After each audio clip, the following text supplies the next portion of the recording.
Olá, pessoal! Eu sou a professora Raíssa Lobato e na aula de hoje nós falaremos sobre a atuação do analista do comportamento em psicologia da saúde. Foi no final de 1980 que a psicologia da saúde se constituiu como área formal de produção do conhecimento. Nas últimas décadas, observa-se um crescente interesse em estudos que abrangem diversas perspectivas teóricas e têm contribuído para a formulação de programas de promoção, prevenção e intervenção em saúde, e, ao mesmo tempo, propiciam a interação com outras áreas, como a medicina, a odontologia, a enfermagem, tanto no planejamento como na implementação de programas de atenção integral à saúde. Diversas abordagens teóricas, como a psicanálise, psicologia social, análise do comportamento, psicologia evolucionista e psicologia cognitiva, compõem o campo de intervenção e pesquisa da psicologia da saúde. Porém, essa área teve seu início a partir dos estudos do comportamento segundo os pressupostos do behaviorismo. Os trabalhos de pesquisa em psicologia da saúde têm demonstrado a importância da análise científica do comportamento para a prevenção e manutenção da saúde, tanto com o objetivo de desenvolver hábitos saudáveis, como promoção do autocuidado, adesão aos tratamentos prescritos e a prática de exercícios físicos, quanto para fins de modificação de comportamentos de risco à saúde, tais como tabagismo, alcoolismo, sedentarismo, comportamento sexual de risco, entre outros. A psicologia da saúde adota vários modelos de atuação, como as seguintes perspectivas: de gênero, que estuda os problemas de saúde específicos de homens e mulheres; de curso de vida, que procura compreender como as pessoas enfrentam os desafios à saúde e ao bem-estar ao longo de suas vidas em diferentes etapas do desenvolvimento; sociocultural, que vai estudar como os comportamentos, valores e crenças pertinentes a um grupo de pessoas se desenvolvem ao longo dos anos e são transmitidos para as próximas gerações; e o modelo biopsicossocial, que estuda como processos biológicos, psicológicos e sociais atuam em conjunto e afetam resultados em saúde física. Os processos biológicos, psicológicos e sociais também são enfatizados pela abordagem analítico-comportamental através do que a gente chama de modelo de seleção pelas consequências. Considerar o envolvimento do comportamento no processo saúde e doença permite o planejamento de estratégias de promoção, prevenção e tratamento. Uma das tarefas do psicólogo da saúde é a avaliação das interações entre as variáveis pessoais, características das doenças e dos contextos onde as pessoas vivem e trabalham. Essa avaliação tem como objetivo formular um diagnóstico e planejar uma estratégia de intervenção. Para se compreender a interação comportamento e saúde, deve-se descrever o comportamento no contínuo saúde-doença e identificar fatores biológicos, socioculturais e ambientais que influenciam a condição de saúde do indivíduo.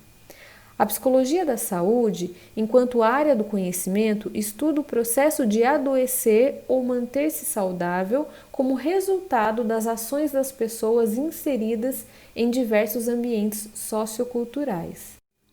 Foi realizado um estudo sobre a importância do comportamento e de como o indivíduo adoece devido à exposição a ambientes não saudáveis. Nele, os autores exploraram o papel de ambientes amplos no desencadeamento de doenças crônicas e agudas e discutiram como ambientes físicos e sociais podem afetar adversamente a saúde. Ambientes designados como comunidade, trabalho, família e relações grupais são propostos como condições que influenciam a saúde dos indivíduos, assim como possibilitam a aprendizagem de comportamentos de risco e podem ser preditores de ações de saúde positivas e negativas ao longo do ciclo vital. Considerar um ambiente saudável ou não saudável envolve a identificação de fatores que ameaçam a integridade do indivíduo, desde a exposição a serviços de saúde precários ou a poluição, até padrões de comportamento de adultos como tabagismo, alcoolismo e violência doméstica. A família é considerada o primeiro ambiente que influencia a saúde da criança quando a expõe a situações de cuidado, afeto e segurança. Por outro lado, a violência, a baixa qualidade de cuidados ou a exposição a modelos de comportamento relacionados ao consumo de álcool e cigarros são condições familiares que dificultam o desenvolvimento e a aprendizagem de comportamentos saudáveis. Assim, os comportamentos dos pais, parentes e amigos podem predispor à ocorrência de comportamentos de risco e de resultados negativos para a saúde das crianças, ou ainda dificultar a aquisição de comportamentos saudáveis que promovam o desenvolvimento cognitivo e emocional. As pessoas podem adoecer ou permanecer saudáveis como efeito da exposição a eventos estressores e de suas habilidades para lidar com tais eventos. O modelo de estresse e enfrentamento representa um dos temas mais abordados em psicologia da saúde, uma vez que auxilia a compreensão da relação comportamento-doença e ambientes de risco. Segundo o modelo de estresse e enfrentamento, os indivíduos respondem a eventos estressores com reações fisiológicas e ou comportamentais. Dada a sua frequência ou intensidade, esses eventos podem ultrapassar a capacidade do indivíduo em resistir a essas demandas ambientais. A incapacidade de adaptação, devido ao desgaste do sistema fisiológico e ou psicológico, leva o indivíduo a uma condição de fragilidade psicológica e ou imunológica e o organismo assim adoece. Nesse sentido, o estresse é um processo psicofisiológico de adaptação do indivíduo às exigências do ambiente. Quando os recursos comportamentais e fisiológicos se esgotam, ocorre a doença, as chamadas doenças da adaptação. O modelo de estresse postula também que o adoecimento está relacionado às estratégias que o indivíduo dispõe para lidar com as demandas ou condições estimuladoras do ambiente social e familiar. Essas estratégias são chamadas de padrões de enfrentamento ou coping. Nessa perspectiva, coping é definido como um conjunto de esforços cognitivos e comportamentais utilizado pelos indivíduos com o objetivo de lidar com demandas específicas, internas ou externas, que sobrecarregam seus recursos pessoais. Essa definição implica que as estratégias de coping são ações deliberadas que podem ser aprendidas, usadas e descartadas. Para uma perspectiva analítico-comportamental, a compreensão da interação entre as respostas de enfrentamento e as variáveis estressoras implica definir operacionalmente as condições ambientais em que se encontra o indivíduo, as respostas que apresenta e os resultados destas em termos de qualidade de vida, redução de queixas de dor e diminuição geral de desconforto físico. Em outras palavras, seria encaixar na tríplice contingência para que seja possível realizar uma análise funcional. Comportamentos de esquiva ou fuga são produtos da interação do organismo e do ambiente, que muitas vezes representam padrões chamados como depressão, ansiedade ou medo.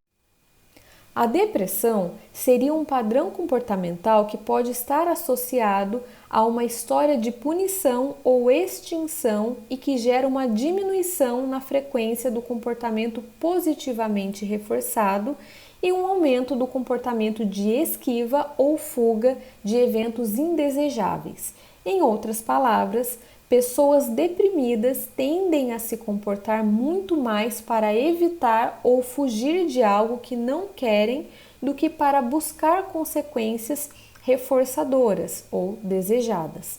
Fester, em 1973, propôs que a diferença entre a normalidade e o estado patológico da depressão é mais quantitativa do que qualitativa. Por exemplo, De um modo geral, todas as pessoas naturalmente emitem comportamentos para evitar o indesejável ou conseguir o desejável. As pessoas com diagnóstico de depressão, todavia, tendem a buscar muito mais o alívio do que o prazer. A depressão é resultante da interação de uma pessoa com o seu mundo.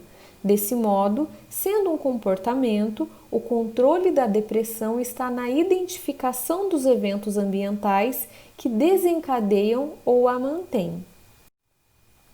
Para uma visão analítico-comportamental do processo saúde e doença, é preciso identificar as respostas que ocorrem frente a eventos adversos e suas consequências, a fim de se analisar funcionalmente a relação entre ambientes ditos não saudáveis, respostas do indivíduo e as consequências, naturais ou arbitrárias, destas. Saúde e doença são resultados comportamentais que alteram a sensibilidade do organismo a eventos aversivos. Padrões comportamentais saudáveis são as habilidades do indivíduo para organizar o ambiente e se manter trabalhando por reforçadores distantes, mesmo diante de eventos negativos da vida.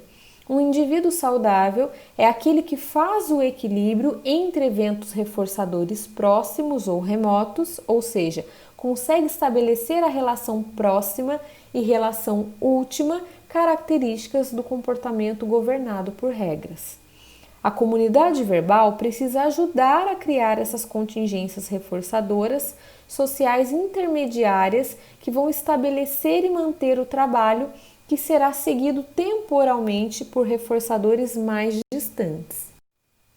Ao analisar o comportamento de uma pessoa elitista, ou seja, que ingere álcool, podemos observar que ela é reforçada de forma imediata pela sensação agradável produzida pela substância, bem como pela facilitação de interações sociais possivelmente reforçadoras. A manutenção ou não desse comportamento se relaciona à história desse sujeito e às condições fisiológicas de dependência. A dependência física é um estado em que o corpo se ajustou ao uso repetido do álcool e necessita de seus efeitos para manter um padrão de funcionamento psicológico dito normal. Imagine uma pessoa tabagista que se sente bem com as consequências desse hábito, pelo prazer e o relaxamento que o hábito produz. Essa mesma pessoa pode ser exposta frequentemente a outros eventos, tais como o cheiro nas mãos, o escurecimento dos dentes, a perda do paladar, dificuldade respiratória, avisos de proibido fumar, informações sobre a gravidade decorrente desse comportamento, entre outros. Todavia, o indivíduo mudará seu comportamento apenas quando seu comportamento não mais for reforçado ou quando os punidores concorrentes se sobrepuserem aos reforçadores.